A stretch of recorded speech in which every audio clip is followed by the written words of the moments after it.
Pay কমিশনের দেওয়া নতুন সুপারিশ কি আসলেই পাশ হতে যাচ্ছে, নাকি এর পেছনে লুকিয়ে আছে নতুন কোনো ফিনান্সিয়াল ট্র্যাপ বা আইনি মারপ্যাচ? আজ আমরা কোনো পুরনো খাতা কলমের নিয়ম শুনব না। আজ অর্থ মন্ত্রণালয় ও জাতীয় পেনশন কর্তৃপক্ষের একদম লেটেস্ট গ্যাজেট নোটিফিকেশন সরকারি কর্মচারীদের বাড়ি ভাড়া ও বেতন বৈষম্য দূরীকরণের নতুন ফর্মুলা এবং সম্পূর্ণ নতুন শরিয়া ভিত্তিক পেনশন স্কিমের লাইফ ব্রেকিং আপডেট নিয়ে বিস্তারিত কথা বলবো। তাই নিজের এবং নিজের পরিবারের বার্ধক্যের অর্থনৈতিক সুরক্ষায় আজকের ভিডিওর একটি সেকেন্ডও মিস না করে সম্পূর্ণ শেষ পর্যন্ত দেখুন। ভিডিও শুরুতেই আমরা ব্যবচ্ছেদ করব সরকারি কর্মচারীদের সেই দীর্ঘদিনের ক্ষোভের জায়গাটি নিয়ে, যা এই নতুন গ্যাজেটের মাধ্যমে দূর করার চেষ্টা করা হচ্ছে। আমরা সবাই জানি 2015 সালের অষ্টম পে স্কেলের পর দীর্ঘ এক দশক পার হয়ে গেলেও নতুন কোনো পূর্ণাঙ্গ বেতন কাঠামো দেওয়া হয়নি। এর ফলে নিম্ন ও মধ্যম গ্রেডের কর্মচারীদের পিঠ দেওয়ালে ঠেকে গেছে। এই তীব্র বেতন বৈষম্য দূর করতে প্রস্তাবিত নবম পে স্কেলের খসড়ায় সর্বোচ্চ 142% পর্যন্ত বেসিক বা মূল বেতন বৃদ্ধির পাশাপাশি বাড়ি ভাড়া ভাতায় এক বিশাল পরিবর্তন আনা হয়েছে। বর্তমানে জটিল নিয়ম ভেঙে নতুন গেজেট অনুযায়ী এখন থেকে গ্রেড ভিত্তিক বাড়ি ভাড়া ভাতার পরিবর্তে সরাসরি মূল বেতনের 50 থেকে 60% পর্যন্ত ফ্ল্যাট রেটে বাড়ি ভাড়া ভাতা দেওয়ার সুপারিশ করা হয়েছে, যা ঢাকা এবং অন্যান্য সিটি কর্পোরেশন এলাকার কর্মচারীদের জন্য এক বিরাট স্বস্তি এনে দেবে। এছাড়া চিকিৎসা ভাতা, টিফিন ভাতা এবং যাতায়াত ভাতা বর্তমানের তুলনায় এক ধাক্কায় 3 থেকে 5 গুণ বৃদ্ধির জোরালো প্রস্তাব করা হয়েছে এই চূড়ান্ত খসড়ায়। তবে কর্মরত অবস্থায় সুযোগ সুবিধা বৃদ্ধির পাশাপাশি সবচেয়ে বড় যে ঐতিহাসিক পরিবর্তনটি এই জুনের গেজেটে করা হয়েছে তা হল অবসরে যাওয়া 9 লাখ প্রবীণ পেনশনারদের চিকিৎসা ও মাসিক ভাতার নিরাপত্তা। নতুন গেজেট অনুযায়ী প্রবীণদের স্বাস্থ্য সুরক্ষার কথা চিন্তা করে চিকিৎসা ভাতায় এক নজিরবিহীন মানবিক সিদ্ধান্ত নেওয়া হয়েছে। দীর্ঘদিনের দাবি মেনে নিয়ে 75 বছরের বেশি বয়সী প্রবীণ পেনশনারদের জন্য মাসিক চিকিৎসা ভাতা সরাসরি 10,000 টাকা করার প্রস্তাব করা হয়েছে। অন্যদিকে 55 থেকে 74 বছর বয়সীদের জন্য 8,000 টাকা এবং 55 বছরের নিচে যাদের বয়স তাদের জন্য 5,000 টাকা চিকিৎসা ভাতার কথা বলা হয়েছে। শুধু তাই নয়, যারা বর্তমানে প্রতি মাসে খুব সামান্য টাকা পেনশন পান, নতুন গেজেট পুরোপুরি বাস্তবায়িত হলে তাদের পেনশন এক ধাক্কায় প্রায় 100% অর্থাৎ দ্বিগুণ বাড়িয়ে প্রবীণদের শেষ বয়সের সামাজিক মর্যাদা নিশ্চিত করা হচ্ছে। পেনশনের টাকা পাওয়ার ক্ষেত্রে যুগ যুগ ধরে চলে আসা আমলাতান্ত্রিক হয়রানি এবং ফাইলের পেছনে ঘোরার দিনকে এই গেজেট চিরতরে সমাপ্তি ঘটিয়েছে। পুরো ব্যবস্থাকে সম্পূর্ণভাবে পেপারলেস বা অনলাইন ভিত্তিক করা হয়েছে। ই পেনশন সিস্টেমের মাধ্যমে একজন কর্মচারী অবসরে যাওয়ার সর্বোচ্চ 90 দিনের মধ্যে তার সমস্ত গ্র্যাচুইটি ও এককালীন টাকা স্বয়ংক্রিয়ভাবে সরাসরি তার ব্যাংক অ্যাকাউন্টে চলে যাবে।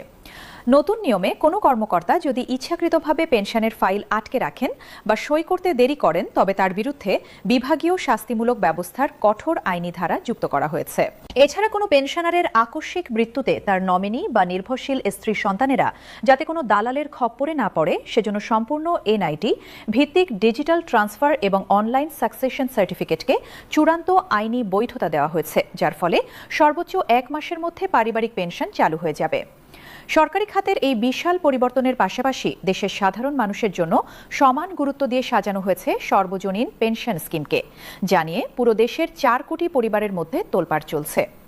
জুনের লেটেস্ট প্রজ্ঞাপনে সরকার সাধারণ মানুষের সুবিধার কথা চিন্তা করে সর্বজনীন পেনশন স্কিমে এক বিশাল ও যুগান্তকারী পরিবর্তন এনেছে। সংশোধিত বিধিমালায় প্রথমবারের মতো আউটসোর্সিং বা চুক্তিভিত্তিক প্রক্রিয়ায় নিয়োজিত বাংলাদেশি সেবাকর্মীদের সর্বজনীন পেনশন স্কিমের প্রগতি স্কিমের আওতায় অন্তর্ভুক্ত করা হয়েছে। এছাড়া নতুন বিধিমালার অন্যতম আকর্ষণীয় সংযোজন হল এককালীন উত্তোলন সুবিধা, যেখানে একজন চাঁদাদাতা পেনশনযোগ্য বয়সে উপনীত হওয়ার পর আজীবন পেনশনের পাশাপাশি তার জমাকৃত তহবিলের সর্বোচ্চ 30% পর্যন্ত এককালীন একমুঠো টাকা তুলে নিতে পারবেন। এমনকি পেনশন হিসাবের বিপরীতে ঋণ গ্রহণের নিয়মও সহজ করা হয়েছে। কমপক্ষে 24 মাস নিয়মিত চাঁদা দিলে অথবা নিজের হিসাবে ন্যূনতম 1 লাখ টাকা জমা থাকলে চাঁদাদাতারা মাত্র 2% সার্ভিস চার্জে ঋণ সুবিধা পাবেন। এই সার্ভিস চার্জের টাকাটি অন্য কোথাও যাবে না, চাঁদাদাতা নিজের মূল হিসাবেই লভ্যাংশ হিসেবে জমা হবে। সর্বজনীন পেনশন স্কিমে মূলত 4টি চমৎকার ভাগ রয়েছে, যা সাধারণ মানুষের পেশার সাথে মিলে যাবে। প্রবাসী স্কিমে আমাদের রেমিটেন্স যোদ্ধারা বৈদেশিক মুদ্রায় টাকা জমিয়ে এই স্কিমে যুক্ত হতে পারেন এবং এর বিপরীতে সরকার ঘোষিত বিশেষ নগদ প্রণোদনা সরাসরি তাদের অ্যাকাউন্টে যোগ হচ্ছে। প্রগতি স্কিম বেসরকারি খাতের চাকরিজীবী ও নতুন অন্তর্ভুক্ত আউটসোর্সিং কর্মীদের জন্য তৈরি। সুরক্ষা স্কিম মূলত আমাদের ফ্রিল্যান্সার, ব্যবসায়ী, দোকানদার কিংবা কৃষক ভাইদের জন্য যাদের আয়ের নির্দিষ্ট কোনো চাকা নেই। আর সমতা স্কিম নিম্ন আয়ের মানুষের জন্য তৈরি একটি বিশেষ সামাজিক নিরাপত্তা স্কিম, যেখানে আপনার দেওয়া ৫০০ টাকার বিপরীতে সরকার নিজে থেকে আরও ৫০০ টাকা অনুদান হিসেবে আপনার ফান্ডে জমা করে দেবে। তাছাড়া ধর্মীয় মূল্যবোধ রক্ষায় সরকার খুব শীঘ্রই সম্পূর্ণ শরিয়া ভিত্তিক সর্বজনীন পেনশন স্কিম চালু চূড়ান্ত পরিকল্পনাও ঘোষণা করেছে। পেনশনের মূল সূত্র হলো, যত কম বয়সে শুরু করবেন ৬০ বছর বয়সের পর তত বেশি টাকা পাবেন।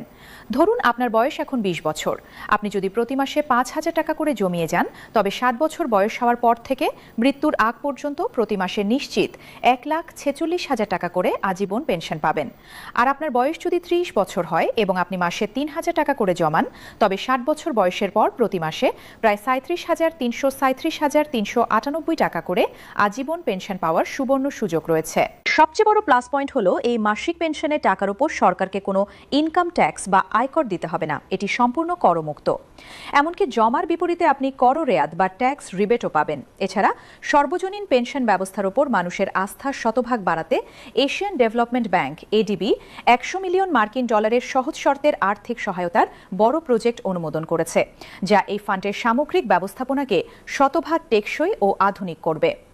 একটি রাষ্ট্র কতটা আধুনিক ও মানবিক তা পরিমাপ করা হয় সেই রাষ্ট্রের খেটে খাওয়া মানুষ এবং প্রশাসনের চাকা সচল রাখা কর্মচারীরা কতটা শান্তিতে ও সম্মানের সাথে জীবন পার করছেন তা দেখে। নতুন নবম পে স্কেলের খসড়া এবং নতুন পেনশন গেজেট প্রকাশ কেবল একটি আইনি দলিল নয়, এটি লাখ লাখ মানুষের শেষ বয়সে মাথা উঁচু করে বাঁচার আসল গ্যারান্টি।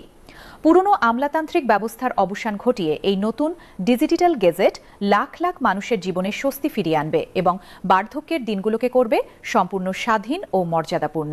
আজ ১০ জুন ২০২৬-এর এই নতুন পেনশন গেজেট, বাড়ি ভাড়া ভাতার নতুন নিয়ম এবং শরিয়া ভিত্তিক স্কিমের আপডেটটি আপনার কেমন লেগেছে তা নিচে কমেন্ট করে জানান। আপনি নিজের ভবিষ্যতের জন্য কোন স্কিমটি বেছে নিতে চান তাও কমেন্ট বক্সে লিখতে ভুলবেন না। ভিডিওটি ভালো লাগলে একটি লাইক দিন এবং আপনার পরিবার ও বন্ধুদের সচেতন করতে এখনই শেয়ার করুন। এই ধরনের ইনফরমেটিভ এবং ভাইরাল ফিনান্সিয়াল আপডেট নিয়মিত পেতে আমাদের চ্যানেলটি সাবস্ক্রাইব করে বেল আইকনটি অন করে রাখুন। দেখা হবে আগামী ভিডিওতে নতুন কোনো দুর্দান্ত তথ্য নিয়ে। ততক্ষণ সবাই ভালো থাকুন, সুস্থ থাকুন। আল্লাহ হাফেজ।